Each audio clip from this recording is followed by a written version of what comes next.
As promised in the last video, this Defeating Adventism video is going to be on Walter Veith. And his comment that he made, that you saw when we did the video on 1 Corinthians 6:19, where he mentioned the third angel's health reform gospel message. And remember, that video that was previous to this one was Walter Veith cannot open the Bible and understand 1 Corinthians 6:19. Now we're going to examine his teaching on the gospel of Adventism, particularly on the third angel and the health message. In the previous Defeating Adventism video, number 36, we saw Walter Veith. And in that video, he was showing us his absolute inability to read 1 Corinthians 6:19 and to actually and accurately tell his audience what that Bible verse means. He completely poured Adventism into the Bible verse, ignoring the passage. Now we're going to examine what he says in that same video clip we used in the previous video, in this video, on what he says about the third angel, that third angel's gospel message, and how it's the health message. So in this short video clip you're going to see, which again, you saw it in the last video, but let me do it here for the benefit of those that weren't there. We're going to hear Walter Veith quote from an Ellen White book and teach. He's actually going to quote from this book, Counsels on Diet and Foods. This is the original 1938 edition. He's actually going to teach the third angel's message and how it includes the health message. Watch this clip with me now. Now, what is part of this message? Health reform, the right arm of the third angel's message. When properly conducted, the health work is an entering wedge, making a way for other truths to reach the heart.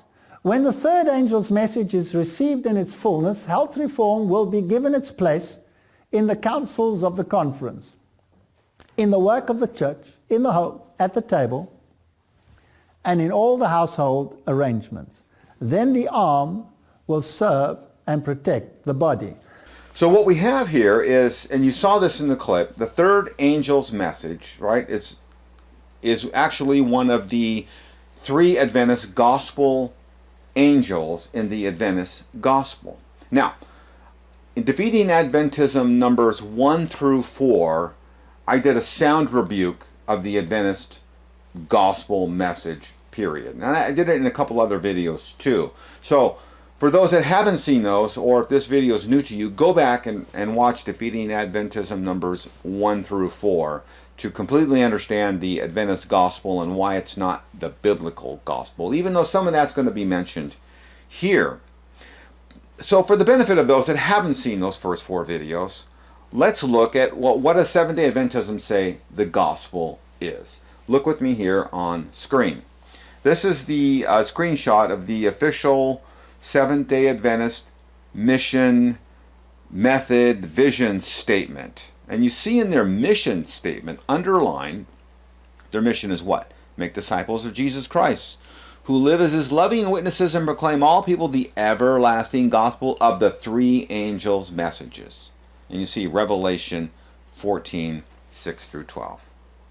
So we can just go to the official Seventh-day Adventist website and see they tell us officially the everlasting gospel, the three angels of Revelation 14, 6 through 12, is their gospel message. Now, they really don't tell us what the message is.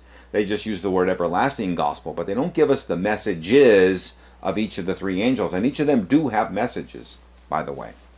So now what we're going to look at here is, because we're just going to keep it on the subject of health reform, we're going to look at this book from 2018, which I use often in my videos. It's the Discipleship Handbook.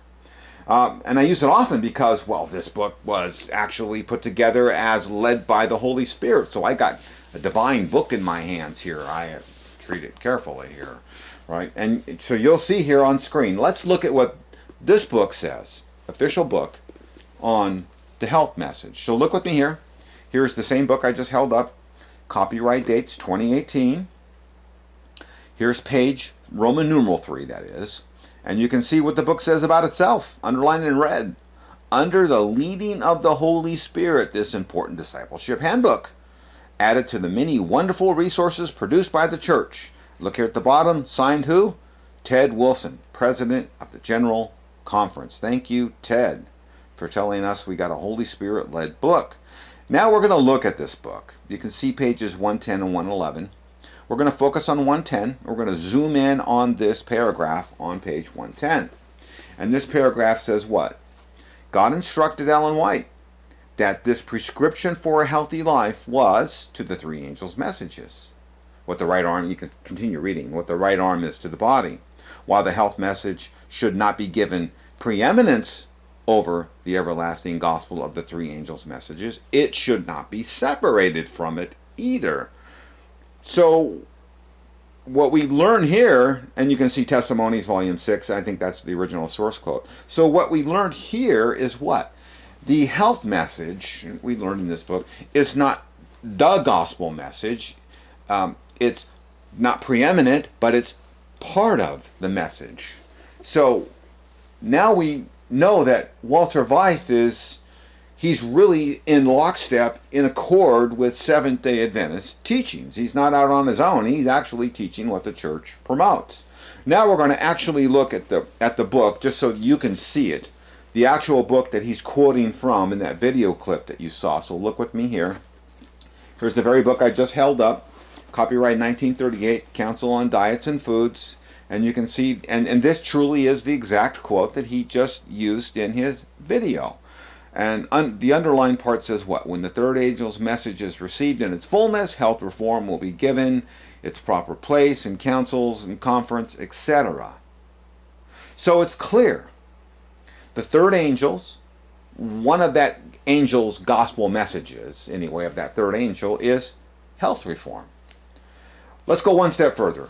I'm just going to show 3 Review and Herald examples.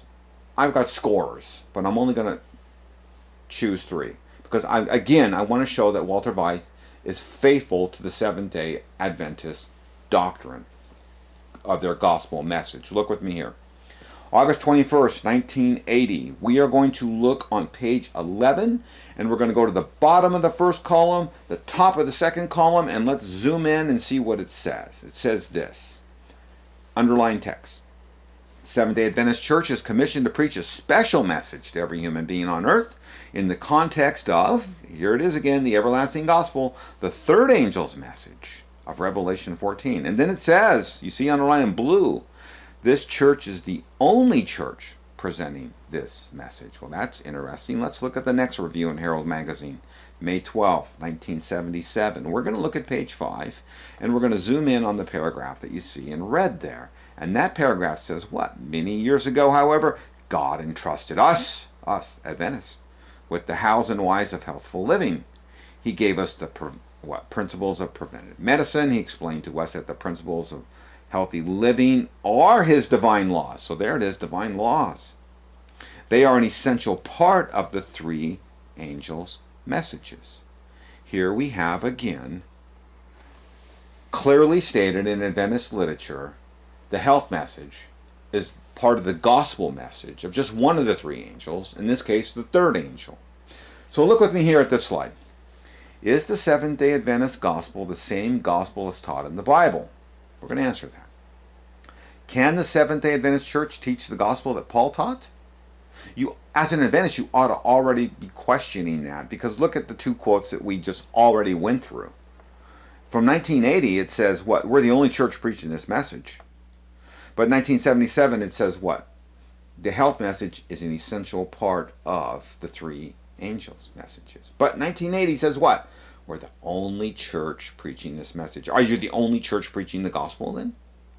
So is the Seventh-day Adventist gospel the same gospel as taught in the Bible? I'm not going to answer that. We're going to let the Review and Herald magazine answer that. And we're going to let the Review and Herald magazine of November 29th, 1934, page 1, answer that. Look with me here on screen. Read with me the yellow highlighted text. To the Seventh-day Adventist Church has been committed this message. The everlasting gospel was preached by Noah, by Abraham, by Paul and Peter, and by all the prophets and apostles of all ages. It was preached in a setting appropriate to their day. We cannot preach this gospel message as Noah preached it, or as Paul or as Luther gave it. It is for us to preach it in the setting of God's great threefold message of Revelation 14. Do you catch that? Read that again. Look with me here on screen. What we have is what? I got written admission in the Review and Herald magazine that Adventists cannot proclaim the gospel of Paul. But yet, what did the Apostle Paul tell us? Let's look at Galatians 1, 6 through 9. Look at this underlined text. It says, but even if we or an angel, or three angels, from heaven should preach to you a gospel contrary to the one we preach to you, let him be accursed. Verse 9, underlined text. If anyone is preaching to you a gospel contrary to the one he received, let him be accursed.